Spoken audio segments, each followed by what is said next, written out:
Praise the lord. ప్రతిరోజు అనుదిన వాక్యం ద్వారా మీరెంతగానో బలపడుతున్నారని నేను ఆశిస్తున్నాను. అలాగే మీరు కనుక మన యూట్యూబ్ ఛానల్ని క్రొత్తగా వీక్షిస్తున్నట్లయితే మన యూట్యూబ్ ఛానల్ని సబ్స్క్రైబ్ చేయండి, ఇతరులకు షేర్ చేయండి.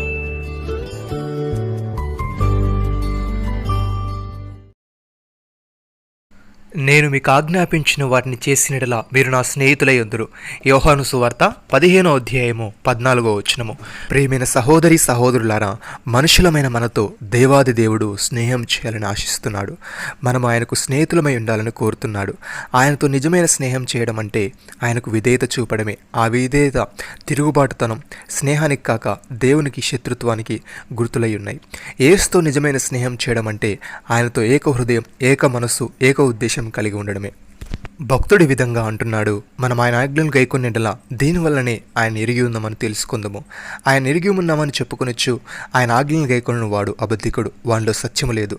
ఆయన వాక్యము ఎవడు గైకొననో వానిలో దేవుని ప్రేమ నిజముగా పరిపూర్ణమాయను. ఆయన ఎందు నిలిచిన వాడిని చెప్పుకున్నవాడు ఆయన ఎలాగో నడుచుకునను అలాగే తాను నడుచుకున్న బద్ధుడై ఉన్నాడు. మనం ఆయన ఎందున్నామని దీనివల్ల తెలుసుకొనొచ్చున్నాము.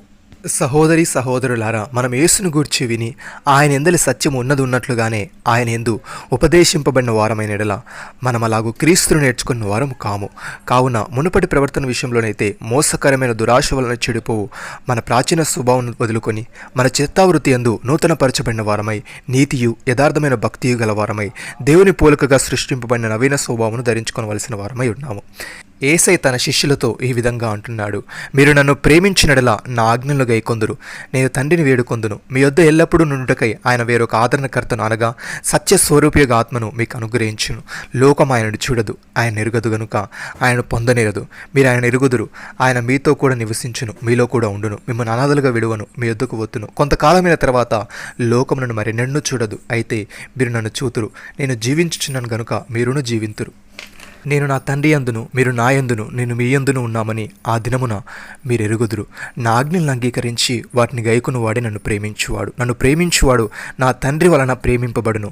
నేనును వాడిని ప్రేమించి వానికి నన్ను కనబరుచుకుందును. ప్రియమైన సహోదరి సహోదరులారా, మనం విధేయులమగు పిల్లలమై మన పూర్ణపు అజ్ఞాన దశలో మనకుండిన ఆశలను అనుసరించి ప్రవర్తింపక మనల్ని పిలిచిన వాడు పరిశుద్ధుడై ఉన్న ప్రకారము మనమును సమస్త ప్రవర్తన యందు పరిశుద్ధులమై ఉండవలసిన వారమై ఉన్నాము.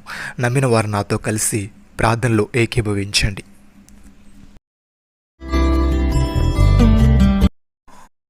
మమ్మల్ని మిక్కిలిగా ప్రేమిస్తున్న మా ప్రియ పరలోకపు తండ్రి, నీవు మాకిచ్చిన ఆజ్ఞలన్నిటిని బట్టి నీకు స్తోత్రములు తండ్రి. నీవు ఆజ్ఞాపించిన వాటిని మేము గైకొంటూ నీ నిజమైన స్నేహితులుగా ఉండుటకు సహాయము దయచేయమని, మా చిత్తావృత్తి యందు మేము నూతనపరచబడిన వారమై నీతియు యథార్థమైన భక్తియు గల వారమై నీ పోలికగా సృష్టింపబడిన నవీన స్వభావమును ధరించుకొనుటకు కృపచూపమని, మీరు మాకిచ్చిన ఈ గొప్ప రక్షణ భాగ్యమును బట్టి మీకు వందనాలు చెల్లిస్తూ ప్రభువైన యేసుక్రీస్తు నామములో ప్రార్థిస్తున్నాము తండ్రి. ఆమేన్.